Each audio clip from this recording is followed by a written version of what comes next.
And from what I can tell you, it's going to keep going faster. So for all of us, we have to respond to the challenges of that time and figure out how we are going to do our best with the time we've been given. So that's what my message is, a little bit of a retrospective, a little bit of current perspective, and then a little bit of prospective, where are we trying to go. So first of all, I want to talk about where we've been. My observations about where we've been over the past 3 years. We know that one of our challenges has been less than acceptable academic performance. We know that's one of the things that we've got to work on in our district. And that's not a surprise to anybody in this room. They know that we want to do a better job, and we've got to do a better job. In those 3 years, since I've been here, when I got here, we were a district that had had declining enrollment for several years. So that was the history about where we've been. Another thing that we knew we needed to do was to improve our community engagement and our community support, to work on support systems with our students. And an additional item that we needed to work on was our finances, where we're at as a district, the challenges we were facing. By the time I got to town, we had started to turn some corners. The board leadership, the leadership of administration had stemmed some of the tides, and we were in a pretty solvent position when I came to town. So those are all good things and challenges and things that we had to face when I came to town. So where we've been, I don't think I'm saying anything in those comments that you don't know about. We know that that's what our challenges were. We know that that's what we had to do. We had a financial issue where there had been several years where staff hadn't gotten increases. Not just because of the local issue, that was a bigger issue. When you think back to the Great Recession that hit the United States from 2008 to 2012, I came right after that. So that was, some of that was beyond the control, really, of anybody that could do anything about it. So those were kind of the things, the perspective and the kind of situations we were facing at that time. So where are we now? As we sit here on April 29th, 2015, where are we now in response to where we were a few years ago? Well, first of all, the board leadership, leadership of administrative staff, leadership of teachers, we have adopted something to deal with our academic program. We have that vertically aligned K-12 curriculum program called Beyond Textbooks. It's not a magic bullet, it's not a magic answer, but it's a structure, it's a framework. We were operating without a framework, and now we have a framework. Does it have all the answers? No. It doesn't have every issue resolved, but it does have the capability of helping us align that vertical K-12 curriculum. We started collecting data. We weren't very good at that. We had state testing, and that was about it. So we started to collect data. Have we done that well yet? Not necessarily, but we started. We started collecting data, and that was important to us, because if we don't know where students are at, how are we going to take them where they need to go? So we started that. We got to stay with that. We've implemented some other programs along with Beyond Textbooks. K through 8, we've started daily math skills.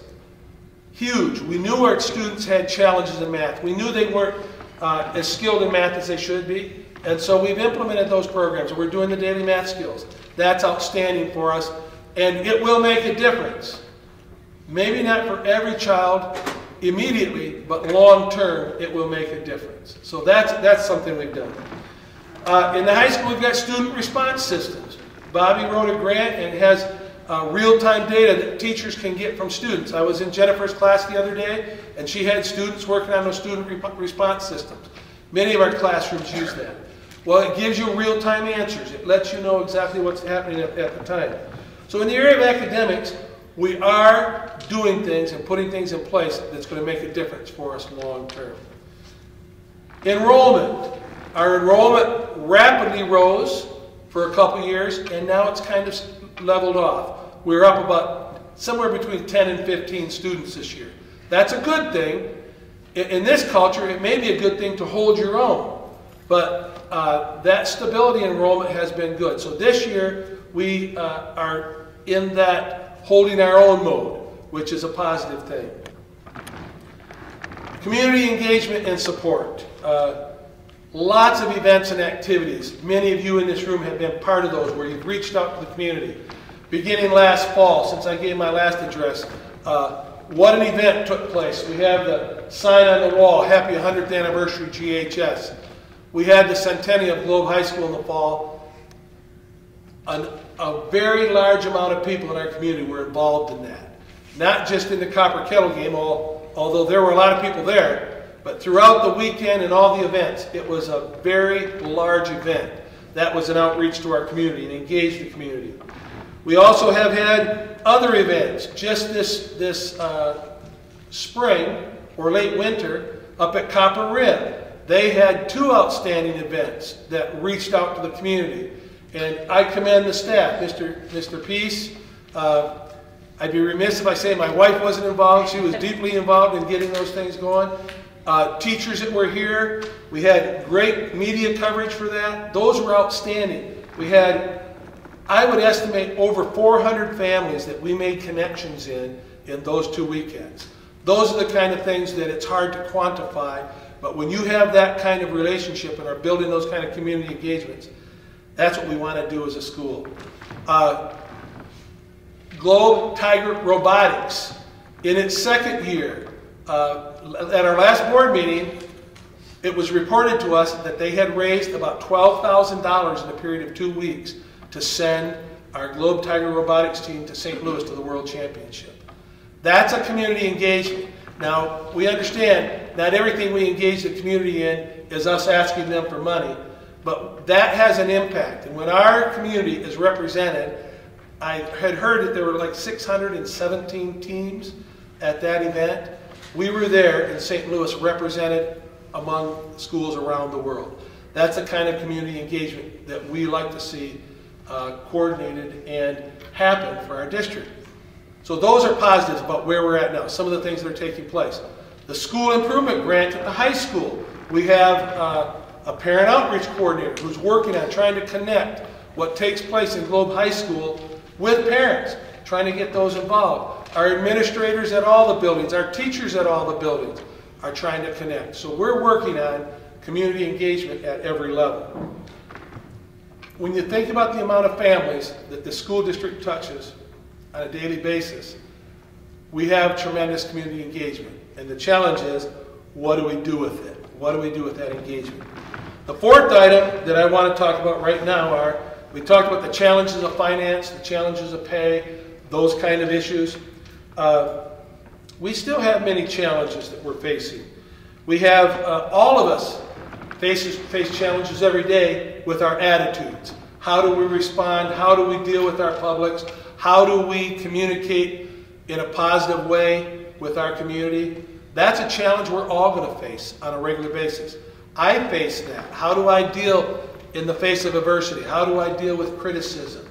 So I want to encourage those of you here today to think about our attitude and how it impacts that community engagement, how we use that as a challenge to move forward.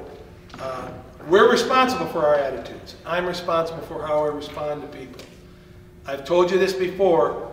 We can be the best PR this school district can have as employees. And we can be the worst PR this school district has as employees. When we share our issues in the public and talk about the things that we don't like, we're sending a message to our community.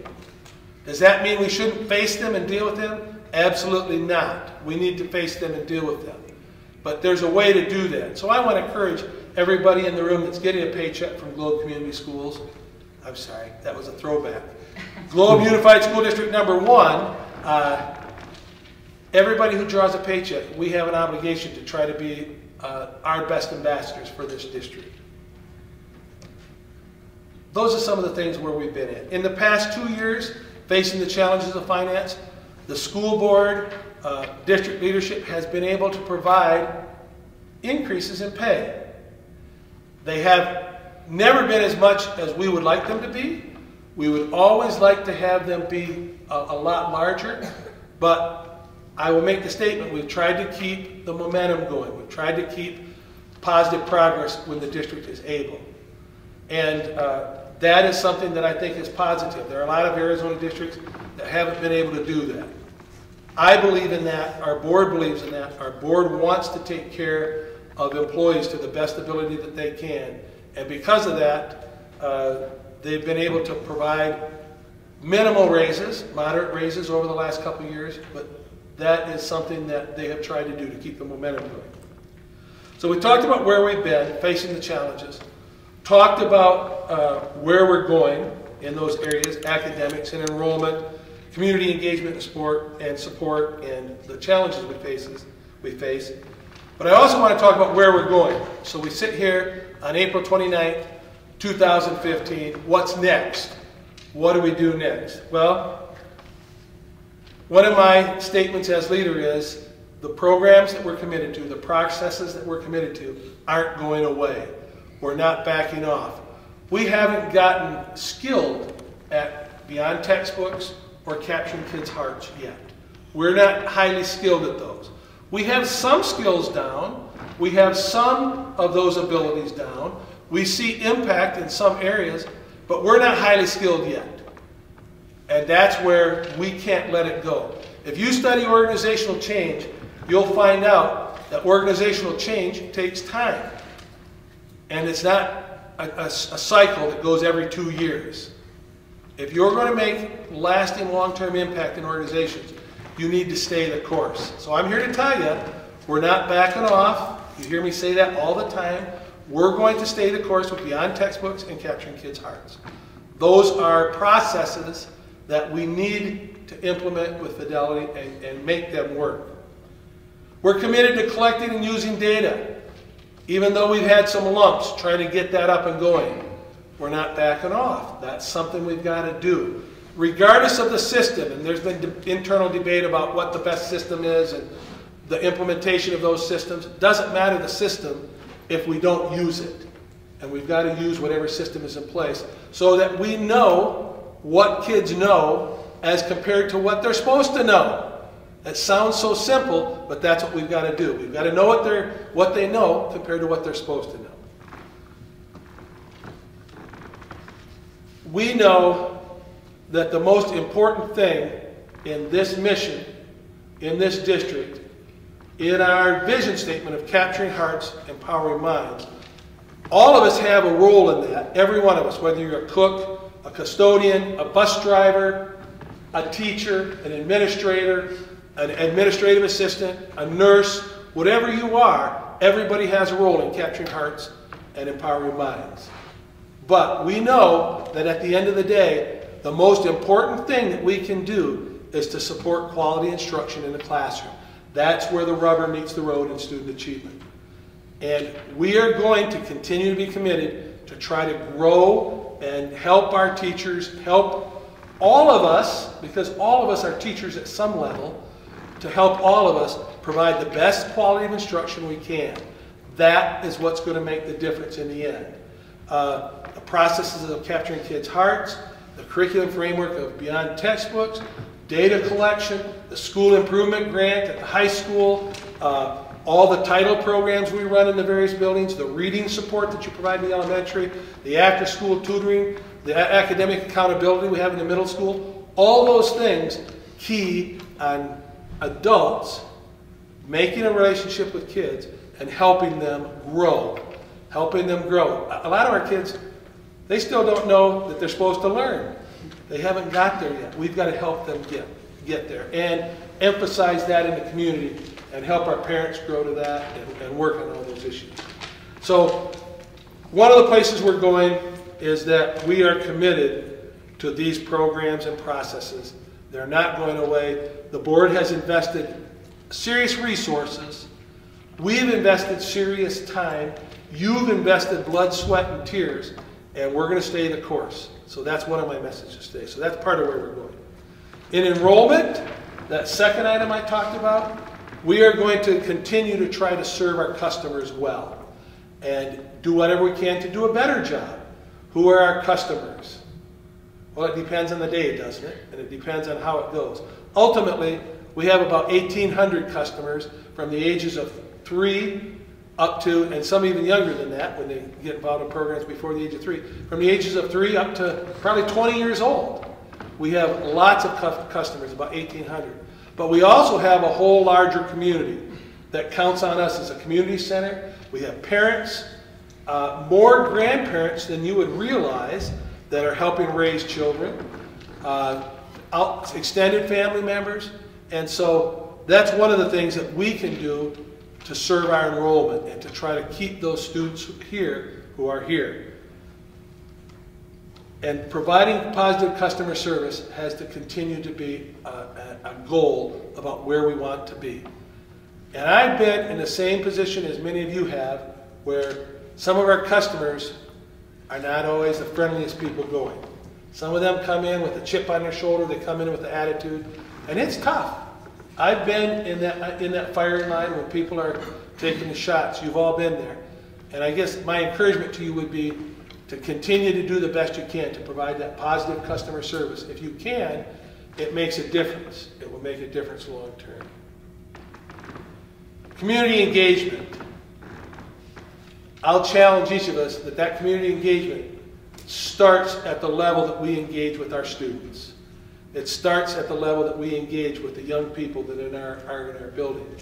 And then with their parents and their grandparents and community members. And one important component, because most of you in here are people that work for the school district, it is our relationship as well. That's part of our engagement, part of our ability to work with each other, engaging with each other, investing in each other, caring about each other. So as we think about where we're going on a daily basis, how do we do a better job of engaging with our fellow workers, engaging with our community? That's where we need to be. That's where we want to go. You know, I've heard one time, and I talked about the word of mouth a little bit, how we can be our best ambassadors or our worst ambassadors. And I heard the statement one time that any negative statement we make takes at least 3, sometimes up to 6 positive statements. And I've heard later statistics that say even more, that it takes a lot of positive to overcome the impact of a negative statement. And so as a group of people that are committed to try to capture hearts and empower minds, we have to think about what our statements mean and how they play out. So I encourage all of us to, back to that, checking our attitudes. How does that fit? Finances and pay, that challenge that I talked to you about. Last year I used the phrase that we want to try to keep the momentum going. We want to try to keep the leadership of the district, the board. I'm going to ask them on next Wednesday evening to approve pay increases. And the pay increases are not as much as I'd like to give to everybody. I'm not giving them, the school district is. But not as much as we'd like to see people have. But we want to keep the momentum going. And we're going to start with, it's a 10-cent an hour for classified, which I know we wish it were a lot more, but 10 cents an hour is $4 a week for a 40-hour employee and $8 a paycheck and $16 a month, and it's positive momentum. That's what we're trying to do. We don't want to stall out. We don't want to be back in those days of freezes. So that's what we've got. For teachers, we're going to present a 1% pay increase. Again, we wish it were triple or quadruple. Same with classified. We wish it were more. But we want to keep the positive momentum going. We want to keep that movement going forward. Administrators are going to get a flat rate, $20 per paycheck. For some of them, that will be well under 1%. For none of them will be more than 1%. So it won't be on a percentage basis as much as the teachers are getting. All those things are where we're at. We want our people to be quality people. Now, one thing that we have to work on in this regard, and one thing that I think is really important, that I want everybody to have and be able to share this message with the community, is that in addition to the pay increases, the district is facing an increase in health insurance this next year of about 15%. And that 15% health insurance increase, that's a premium cost increase, that 15% health insurance increase equates to about $50 a month per employee that it costs for each employed life. We have, in insurance vernacular, they use the term insured lives. In our district, we have about 154 insured lives, people that take our health insurance. And so that health insurance cost for the district is going to be an increase of about $100,000. So when you think about those pay increases, I also want you to realize that this district, the board and its leadership, is committed that this year they're going to cover the increase. They're paying that increase. They're paying that health insurance increase for the employees that take insurance because they want to take care of you. They want to do the best they can to provide for the employees. So that equates to about $50 a month that increase is going to cost. And that's for all employees, regardless of the category. That increase is being covered by the district. There are many districts, because of increases in health insurance, that have started to have to charge their employees a part of their premium. And we're not doing that yet at Globe Unified School District number 1. I'm telling you, I don't know if we can sustain that in the future forever, but right now the district is picking up the increase. So please temper whatever you'd like the raises to be and however much they are with the fact that the district is picking up the health insurance increase. So those are some of the challenges that we're facing, some of the things that we're looking at, where we've been. We don't want to spend all our time looking at the past, but we know if we don't know where we want to be. We don't want to get stuck in the present and bogged down with all the issues that we're dealing with right now. We want to be looking with dealing the present and moving forward to the future. And I think we're trying to do that. I'm excited about what the future brings. I'm committed that we're going to stay the course with capturing hearts and powering minds. We're going to stay the course with the processes that we're putting in place. And my last challenge to you will be, let's never forget what we're about and what we're trying to accomplish. Just this past, a week ago today, we had a school board meeting here in this room, and one of our community members came, and at that school board meeting, we were getting toward the end of the meeting, and we have a process where you can come into the meeting and pull a yellow card and share with the board. Well, this person didn't get in time for a yellow card, but toward the end of our meeting, something was bubbling out of this person. They had to share.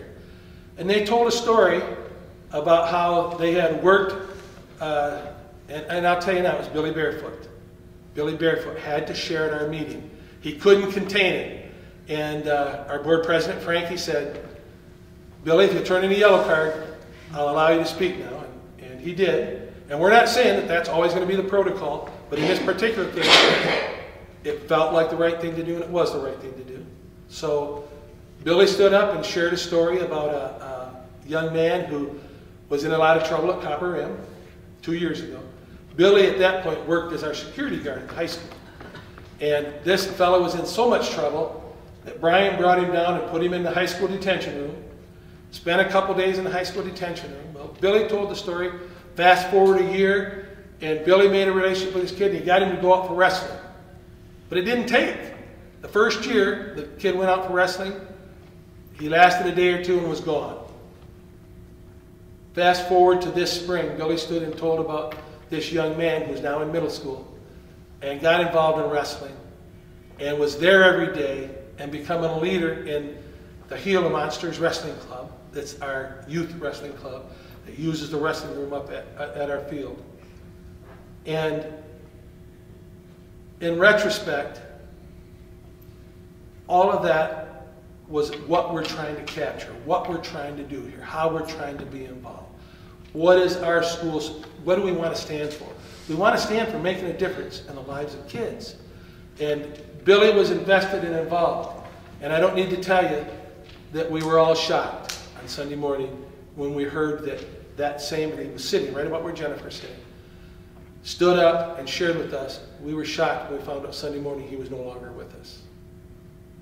We don't know when our time's going to come.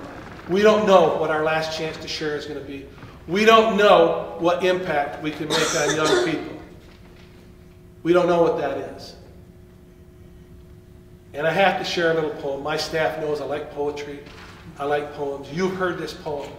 But I think in light of what Billy shared on Wednesday night, in light of, and by the way, if you haven't heard, his memorial service is going to be Saturday morning at 10. Saturday morning at 10 here in the Globe High School gym. I like to share poetry, and it's often challenging. And you've heard this poem, but I think it's appropriate to share when we think about the difference we want to make about where we've been, where we are now, and where we're going. It's called The Dash. I read of a man who stood to speak at the funeral of a friend. He referred to the dates on the tombstone from the beginning to the end. He noted that first came the date of birth and spoke the following date with tears. But he said what mattered most of all was the dash between those years. For that dash represents all the time that they spent alive on earth. And now, only those who love them know what that little line is worth. Get this now. For it matters not how much we own, the cars, the house, the cash. What matters is how we live and love and how we spend the dash. So think about this long and hard. Are there things you'd like to change? For you never know how much time is left that can still be rearranged. If we could just slow down enough to consider what's true and real, and always try to understand the way other people feel,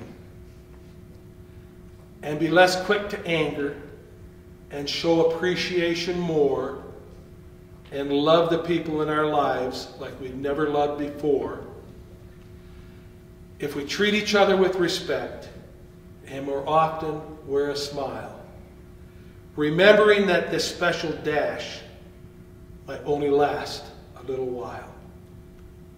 So when your eulogy is being read, with your life's actions to rehash, would you be proud of the things they say about how you spent your dash? Capture hearts, empower minds. Thank you very much.